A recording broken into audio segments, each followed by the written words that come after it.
अस्सलाम वालेकुम, welcome to decoding CSS and PMS maths and ability portion में आज का हमारा टॉपिक है जियोमेट्री। मैथ्स की वो ब्रांच है जिसमें हम शेप्स, उनके sizes, positions, angles and dimensions of things पढ़ते हैं। और ज्योमेट्री में हम डिफरेंट शेप्स पढ़ेंगे, उनके फार्मूलाज देखेंगे और प्लस जो है कुछ क्वेश्चन साथ सॉल्व करेंगे। तो चलिए स्टार्ट करते हैं।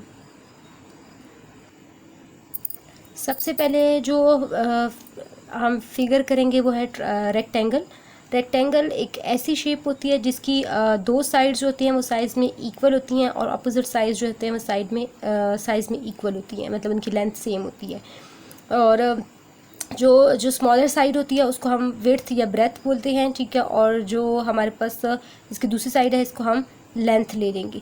अच्छा, अगर हम इसकी एरिया देखा जाए, इसका फार्मूला तो लेंथ इनटू विड्थ होता है एंड पेरीमीटर का मतलब होता है किसी चीज़ की जो होल बाउंड्री होती है उसको पेरीमीटर बोलते हैं। तो इसका अगर पेरीमीटर का फार्मूला देखा जाए तो वो होगा 2 × L + W के बराबर।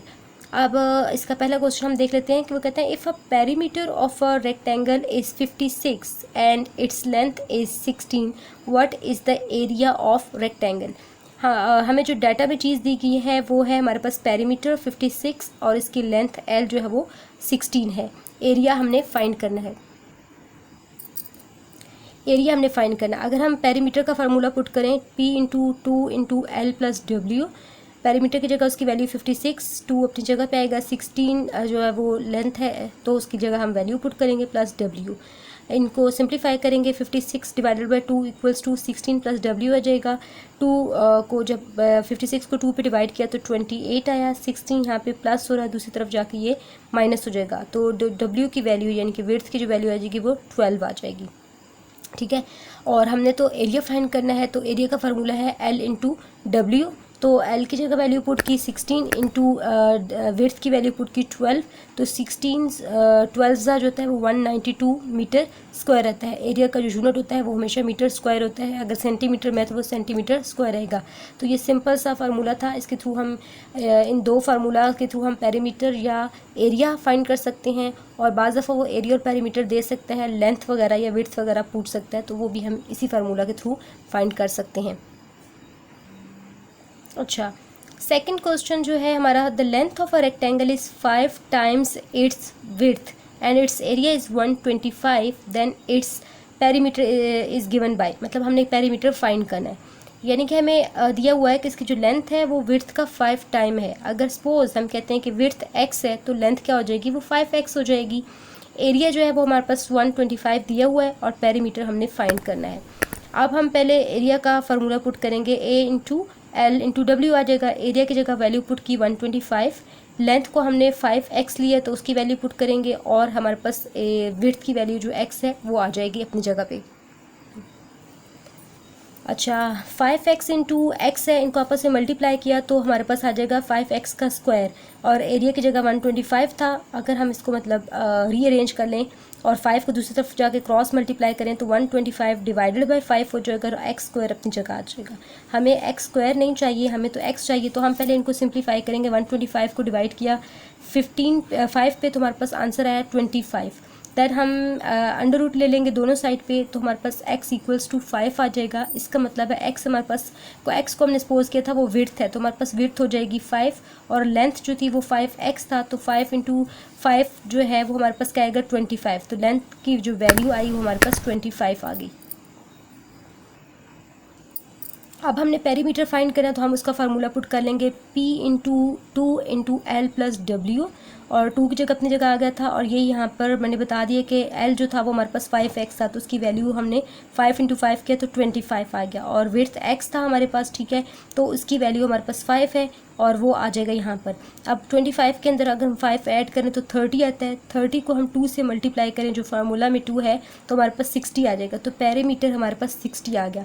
इस क्वेश्चन के अंदर कोई यूनिट नहीं दिया गया था तो इसलिए हमने आंसर के साथ कोई यूनिट मेंशन नहीं किया, अदरवाइज़ कोई ना कोई यूनिट मेंशन किया जाता है। अगर सेंटीमीटर हो तो सेंटीमीटर, अगर मीटर हो तो मीटर मेंशन किया जाएगा।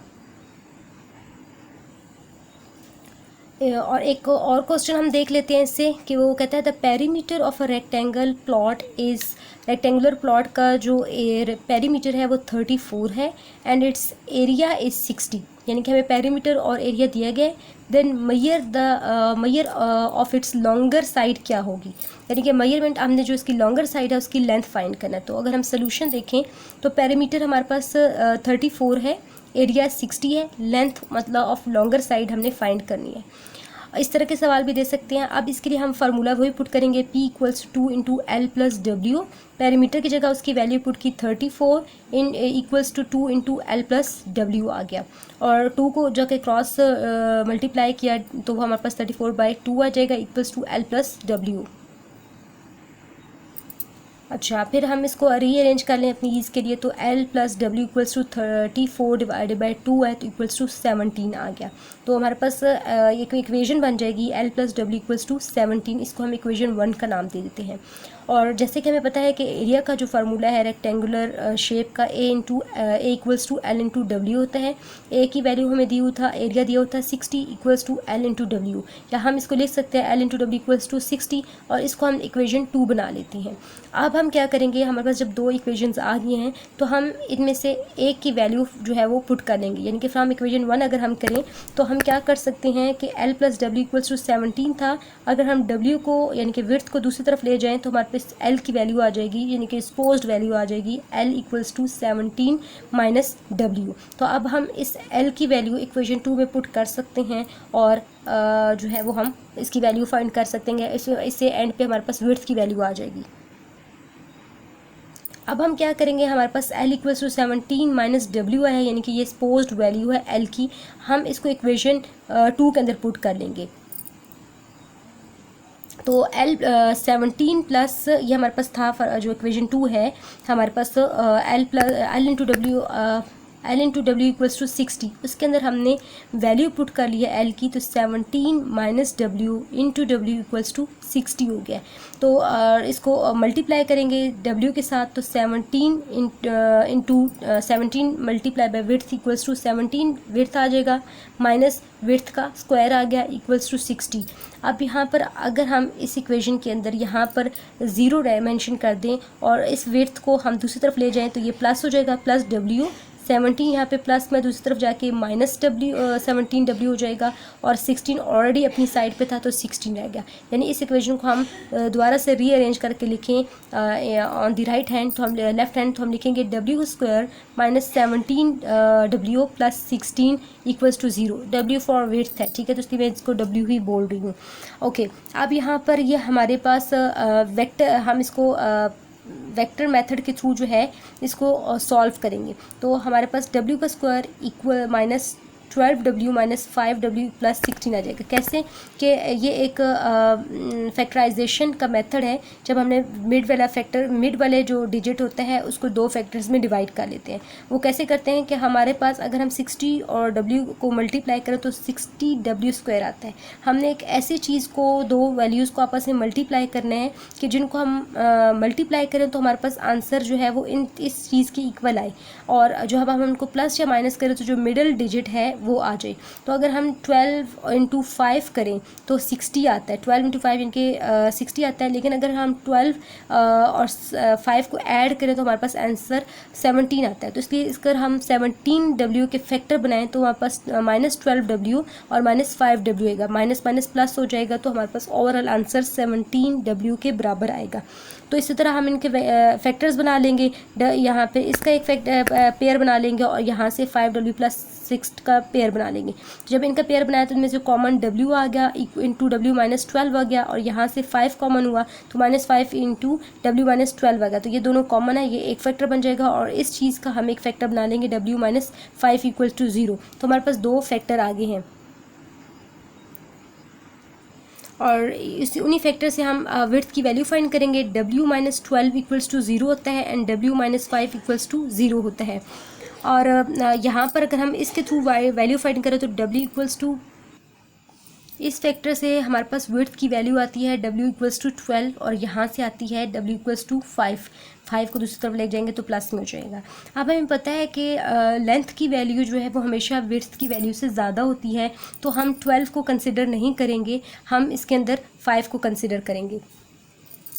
हम इसके अंदर 5 को कंसिडर करेंगे, ठीक है। अगर हम वो जो हमारे पास इक्वेशन हमने बनाई थी 1, तो उसके अंदर से अगर हमने L की वैल्यू फाइंड करें तो L=17 माइनस W, और 17 माइनस 5 जब करेंगे तो 12 आ जाएगा। तो इसका मतलब है, और अगर हम इसी तरह जो है वो 12 की वैल्यू पुट करके करेंगे तो हमारे पास आंसर फ़र्क आएगा, मतलब लेंथ हमारे पास कम आ जाएगी। अगर यहाँ पे 5 की जगह ये 12 की वैल्यू पुट करते हैं तो 17 माइनस 12 5 आएगा, तो लेंथ कम हो जाएगी। विड्थ अगर हम 12 लेते हैं और लेंथ का आंसर हमारे पास 5 आएगा, तो ये तो रॉन्ग हो जाएगा। तो हम इस फैक्टर को नहीं कंसिडर करेंगे, क्योंकि विड्थ हमेशा जो है वो लेंथ से कम होती है। तो हम इस वाले फैक्टर विड्थ की वैल्यू को कंसिडर करके तो वैल्यू फाइंड करेंगे, तो हमारे पास जो लॉन्गर साइड ऑफ रेक्टेंगल आ जाएगी वो 12 आ जाएगी।